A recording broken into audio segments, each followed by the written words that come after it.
Are you interested in buying a taxi medallion or looking for TLC insurance? Reach out to Westway Taxi at 212-977-4590. Black Car News editor and publisher Neil Weiss focuses his editorial on proposed rule changes discussed at a March 12 TLC public hearing that would add points to drivers' licenses and require them to take a safety course if they park in crosswalks, bike lanes, or in other illegal spots.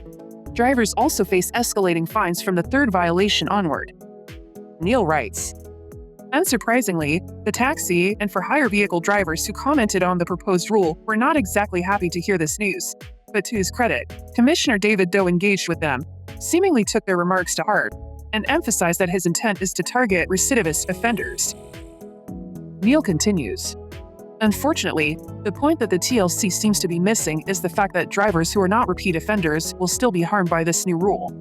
They not only don't deserve it, many of them can't afford to pay those fines, and it's often not their fault. The fact is, the city does not provide enough dedicated curb space to take breaks for a bite to eat or to use a restroom." Disability advocates also chimed in at the meeting, concerned that the additional fines will worsen service for them when they need a ride. Neil concludes his article stating, "No one is saying that repeat offenders shouldn't be penalized sometimes severely, but the city needs to do a priority check, provide more curb space to suffering drivers, and crack down on dangerous criminals who solicit passengers illegally at area airports and use WhatsApp groups to bypass legal channels, which will benefit hardworking drivers who do their best to abide by the city's laws and rules. Then, maybe a discussion can be started on increasing fines that target recidivist drivers, but that will almost surely hurt some percentage of legitimate drivers just trying to earn a buck." In his monthly column, Ira Goldstein, executive director of the Black Car Fund, shares his industry insights and thoughts on several topics, including New York City congestion pricing. Ira writes, "Despite the political challenges, early data indicates that congestion pricing has yielded positive results. The Metropolitan Transportation Authority reported that the program raised approximately $52 million in toll revenue in February, bringing the total for the first 2 months to over $100 million.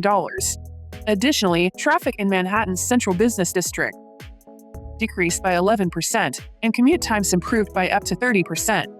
These metrics suggest that congestion pricing is effectively reducing traffic and enhancing mobility within the city. We will continue to monitor any developments on this issue and report news as it becomes available." Ira also mentions upcoming Black Car Fund events in both Western New York and the New York City area. On an exciting note, I am happy to announce that the Black Car Fund will be hosting its first resource fair for upstate drivers. On April 21st and 22nd, the North Tonawanda Football Hall of Fame near Buffalo will serve as the venue for our resource fairs. Also, for those in and around New York City, our next Downstate Resource Fair is already set for Monday, May 12th. At our last Downstate Resource Fair, drivers went home with great prizes such as $200 gift cards to Pep Boys and AutoZone and Halo Bolt Ultimate 3 portable jump starters and air compressors. This next fair will be sure to be even better. For both upcoming fairs, we're also trying to make the RSVP process more fun and engaging. Any driver who refers 5 other drivers to RSVP will be entered in a special raffle for a dash camera. If you refer others, be sure they include your TLC or DMV number so that you get the credit. If you have any questions about our resource fairs, please do not hesitate to contact our communications, outreach, and marketing team at com@nybcf.org. Remember, if you're an NYC TLC licensed driver, please make sure to sign up for your Black Car Fund driver benefits. In Commissioner's Corner, NYC Taxi and Limousine Commission Chair David Daus shares valuable insights into the industry. Chair Daus writes, "From 2023 to 2024, we've seen a 37% jump in Vision Zero complaints, which are violations that include stopping in crosswalks, blocking bike lanes, double parking, or failing to stop at stop lines.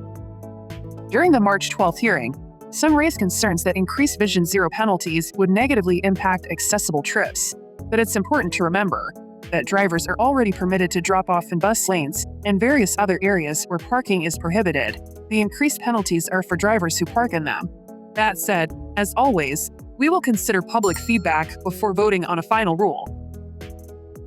Chairdo concludes by mentioning newly opened EV charging stations in New York City.